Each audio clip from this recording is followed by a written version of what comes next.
As we talk about the I and the shadow, we cannot not talk about desire.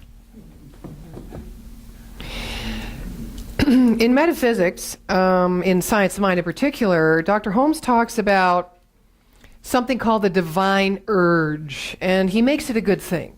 He makes it this thing, this sense, this feeling within us that propels us forward, that allows us to expand, to risk, to create challenge, to be a pioneer, to be a warrior, because it's a natural thing. The divine urge is that spirit within us that is calling us into greater expression and therefore experience of the wholeness of who we are.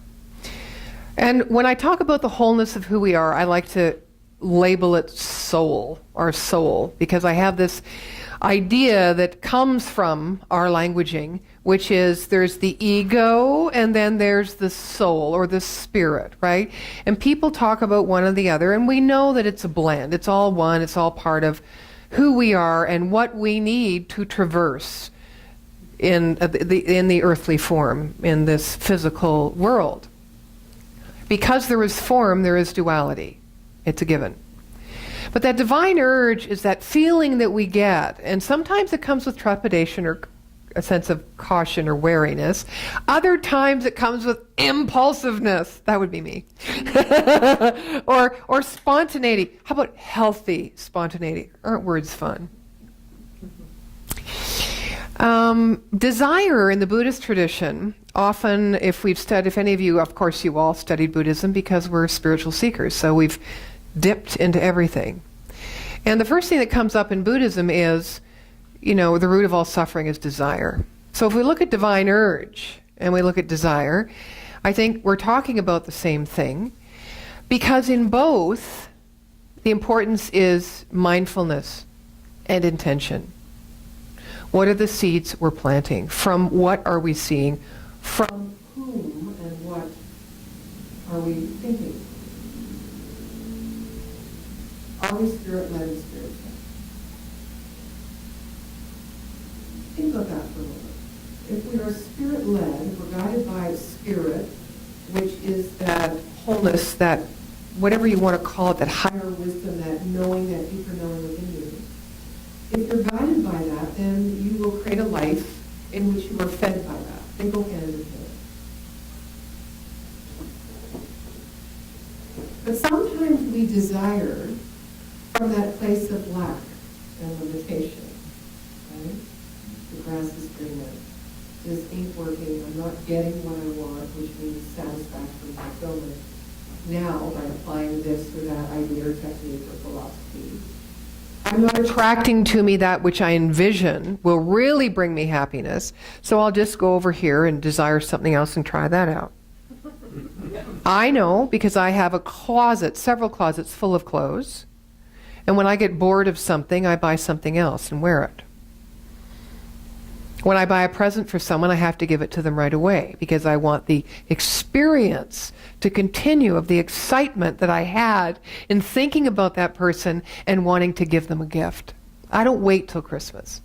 It costs me 2 or 3 times as much doing life that way, but oh well.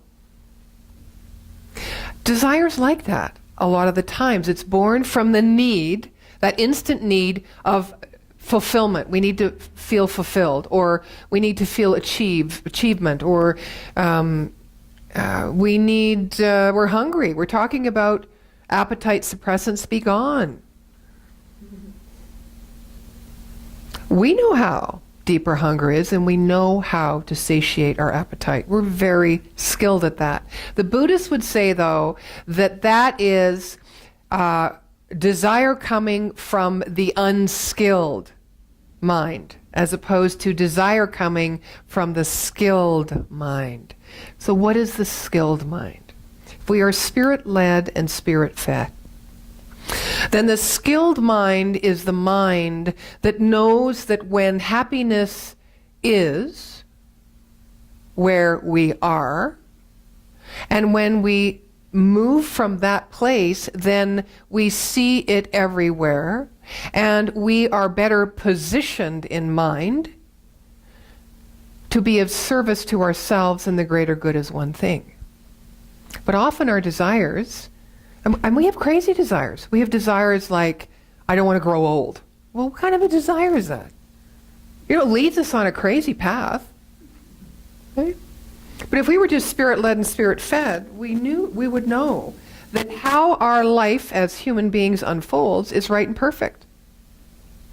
We wouldn't be judging this as better than that, or this as less than that, or this action is maybe not very smart, and this action is being righteous. There's the pain and suffering. When we desire to be someone other than who we are, or to have life other than how it is. That's not to say we shouldn't nurture that divine urge and create a life where we can listen to that divine urge and follow that divine urge. I say desire is great. I do, because you're always having an experience of yourself. But if it comes from the place of lack and limitation, then you will just create more of that. Right? I want to share something that comes from the story, or from the book, Pieces in Every Step, The Path of Mindfulness in Everyday Life by Thich Nhat Hanh. In Plum Village, where I live in France, we receive many letters from the refugee camps in Singapore, Malaysia, Indonesia, Thailand, and the Philippines. Hundreds each week. It's very painful to read them. But we have to do it. We have to be in contact. We try our best to help, but the suffering is enormous, and sometimes we are discouraged. It is said that half the boat people die in the ocean. Only half arrive at the shores in Southeast Asia, and even then they may not be safe. There are many young girls, boat people, who are raped by sea pirates. Even though the United Nations and many countries try to help the government of Thailand prevent that kind of piracy, sea pirates continue to inflict much suffering on the refugees. One day we received a letter telling us about a young girl on a small boat who was raped by a Thai pirate. She was only 12, and she jumped into the ocean and drowned herself. Now when you first learn of something like that, you get angry. You naturally take the side of the girl. As you look more deeply, you will see it differently. If you take the side of the little girl, then it's easy. You only have to take a gun and shoot the pirate. But we cannot do that. In my meditation, I saw that if I had been born in the village of the pirate and raised in the same conditions as he was, there is a great likelihood that I would become a pirate. I saw that many babies were born along the Gulf of Siam, hundreds every day, and if we educators, social workers, politicians, and others do not do something about the situation, in 25 years a number of them will become sea pirates. That is certain. Or, if you or I were born today in those fishing villages, we may become sea pirates in 25 years. If you take a gun and shoot the pirate, all of us, to some extent, are responsible for the state of affairs. After a long meditation, Thich Nhat Hanh wrote this poem, and in it he put three people: the 12-year-old girl, the pirate, and himself. Can we look at each other and recognize ourselves in each other? The title of the poem is Please Call Me by My True Names, because I have so many. When I hear one of these names, I have to say yes. Here's the poem. Call me by my true names. Do not say that I'll depart tomorrow, because even today I still alive. Look deeply. I arrive in every second to be a bud on a spring branch, to be a tiny bird with wings still fragile, learning to sing in my wings, to be a caterpillar in the heart of a flower, to be a jewel, hiding itself in a stone. I still lie in order to laugh and cry, in order to fear and to hope. The rhythm of my heart is the birth and death of all that I am.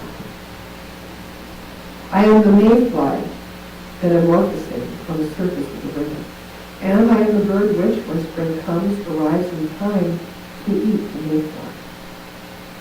I am the frog, swimming happily in a clear pond, and I am also the grass snake who, approaching its size, feeds itself like a frog. I am a child in Uganda, all skin and bones, my legs as thin as bamboo sticks. And I am the arms merchant, selling deadly weapons to Uganda. I am the 12-year-old girl, refugee on a small boat who throws herself into the ocean after being raped by a seafarer. And I am the pilot, my heart not yet capable of seeing water. I am a member of the poet girl with plenty of power in my hands. And I am the man who has to pay his debt of blood to the people, dying slowly in a forced nature. My joy is like spring, so warm, that makes flowers bloom in all walks. My pain is like a river of tears, so full it fills the four oceans. So please call me by my name, so I can hear all my cries and laughs. So I can see that my joy and pain are one. Please call me by my true names. And so the door of my heart can be left open. The door of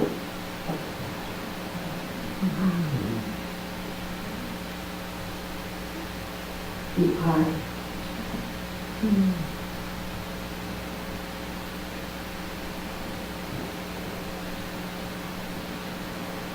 The science of mind, we teach the principle of beauty. And until we understand we are whole, complete, and perfect just the way we are in our spiritual nature, which is not separate from our human nature, which exists through the expression and experience of our human nature, we will not know. It must be. Everything is one thing. If we deny pain and sorrow, if we turn away from this feeling of walking into a funeral home and go, oh, I can't stand this feeling. I have too many memories. It's sorrowful. I feel empathically so much pain in here. If we turn away from it, we turn away from our joy. There is no other way to look at the spiritual path and becoming an enlightened being on the planet. Not for change, but for the expression and the healing and the joy of who we uniquely are as a divine being of life. That is our first responsibility. That is our only responsibility. And we know in metaphysics, when we touch in those moments, life has changed everywhere.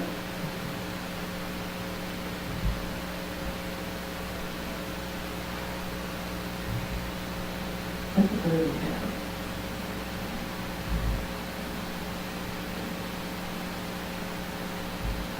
The principle of unity. Part of the practice of understanding that is learning to, as Paul says, turn away from the condition.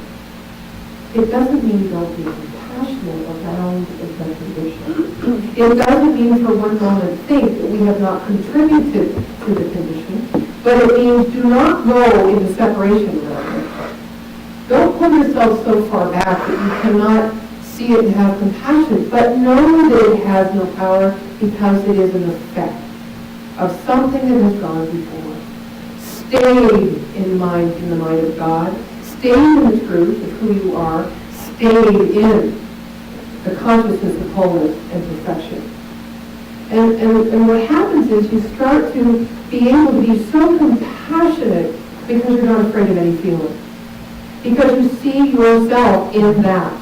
Because you wouldn't see it if it was not you, because you couldn't recognize it if you did not know it somewhere, maybe not in your conscious mind. And if you believe in multiple lifetimes, maybe not in this lifetime, but you know that thing, you know that feeling, you know that person, you know that plight, you know that joy. Be in it. Our children says, just be in it and stay there. That's, to me, included. Allowing yourself to be so subjective that you are facing the reality of the situation, but do not be drawn in to lose the truth of self and life. So at the same time, and Walter Starkey, another one of my favorite authors, It's All God, talks about the double thread theory. So at the same time, be the sacred witness. No one says you are the thinker behind the thought, that your consciousness is your use of the mind of God itself. So it is right there, it is always there for you to open up into, to surrender into those smaller thoughts of fear and that lack of limitation and judgment and perception. Grow beyond it. But you can't do it unless you bring yourself fully in it. Basically like a paradox. I guess it is, you know, when you're resisting. It really isn't, because it's all one.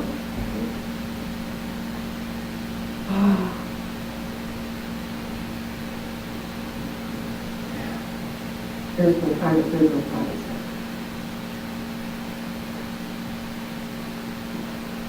Tight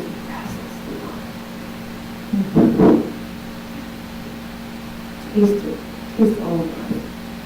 Let your hunger catch you. But be mindful of your hunger, for the seeds of hunger are may it always be for the greatest and special experience of your own truth.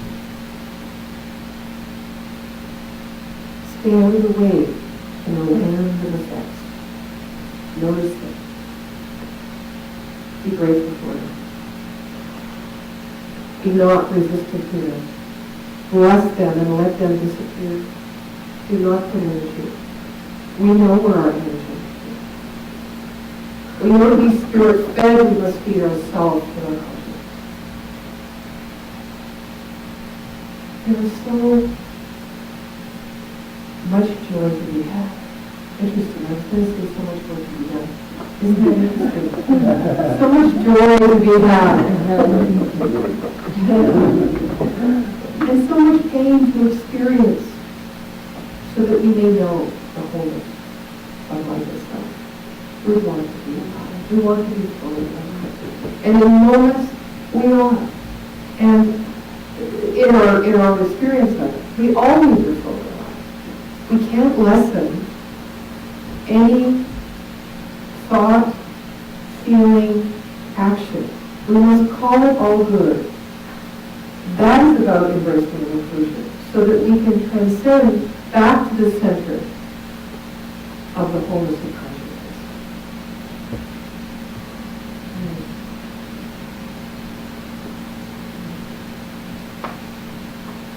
So stay where you are. Enjoy that moment, because it will be your only comfort.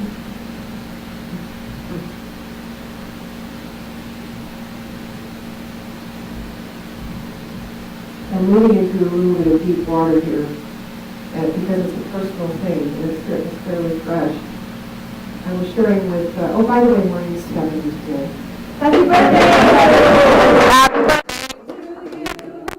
Happy birthday to you! Happy birthday, dear Maureen! Happy birthday to you!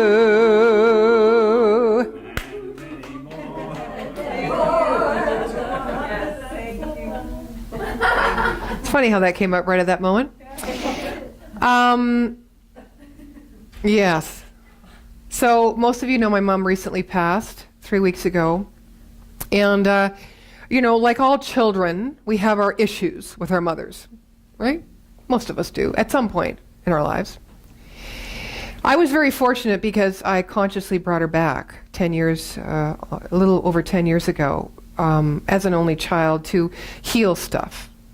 Heal stuff. Got to heal stuff because there was a big separation in there. And then there was lots of unresolved issues, resistance and anger and needs and desires for it to be different. Yeah, capiche? Yeah. So I thought, I'll bring her home and we'll just work all this stuff out.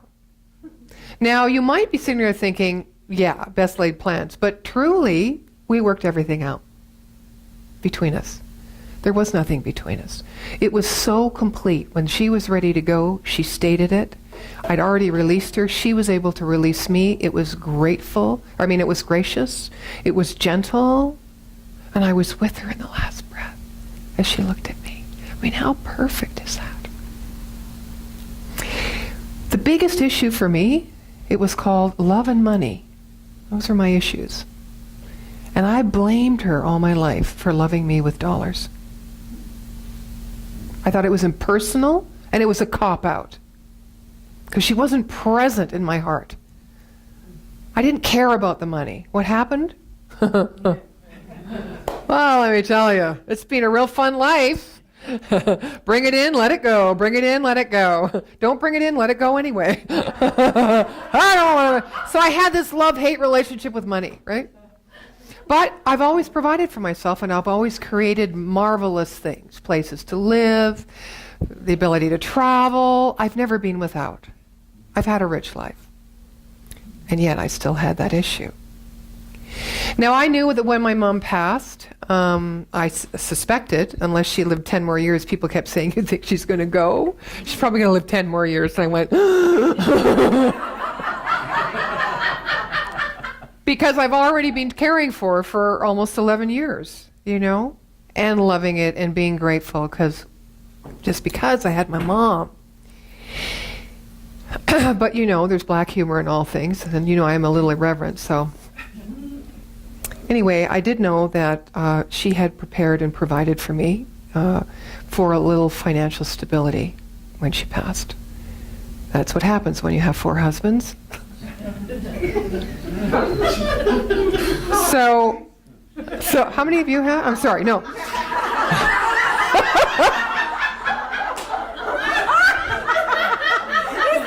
This is the right one, yeah.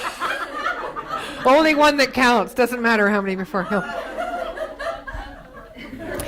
So I'm probably diverting to a little irreverent humor because I'm not really sure how to say this, but I think it's important. I always wanted, my desire and my need was for her to be other than how she was, to really love me, to be able to be heartfelt and expressive, to share her words of love, to share actions of love, to be warm. I wanted love to look a certain way. And it looked to me impersonal. It looked like she was paying off what she could not give me. And I had that. I carried that. Carried it. When she passed,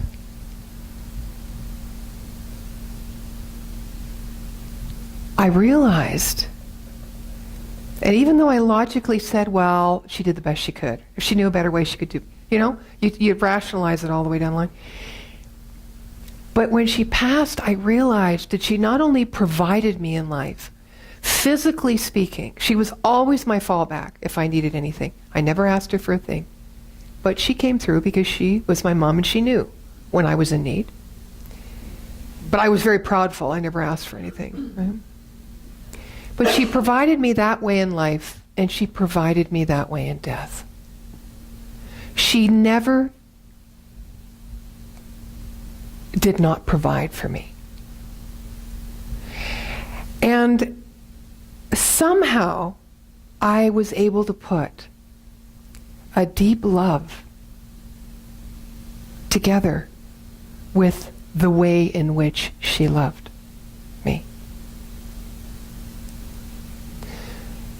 And I just share that with you because there must be something in your life that you desire to be different, that is profound within you, and that profoundly creates the character and the ways you see yourself and the way you see life and the way you see others and the decisions you make. Those two things. Now, I consider myself a lover. I'm also generous. So I've got two aspects. My mom was the same, not different. I watched her give stuff away, and I would go, "What are you doing? What are you doing?" And I'm going, "Wait a minute. I'm speaking to myself. She taught me this, and yet she's judging me for it, and I'm judging her for, like, it's all one thing." So what is it in your life that you hold so separate? That maybe today you can bring together? Maybe it's a piece of yourself that you will welcome home. Because in all things, there's the opportunity to reveal truth, not just about the other or yourself, but about the universal principle of oneness.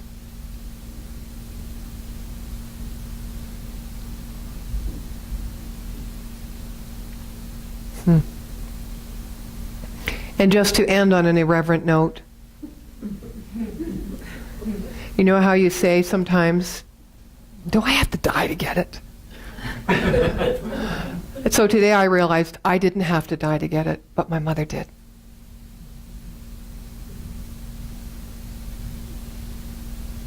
For me to get it.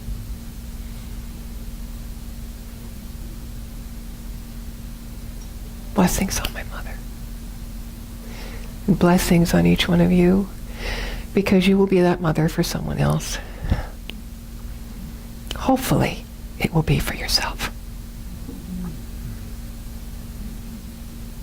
And so it is.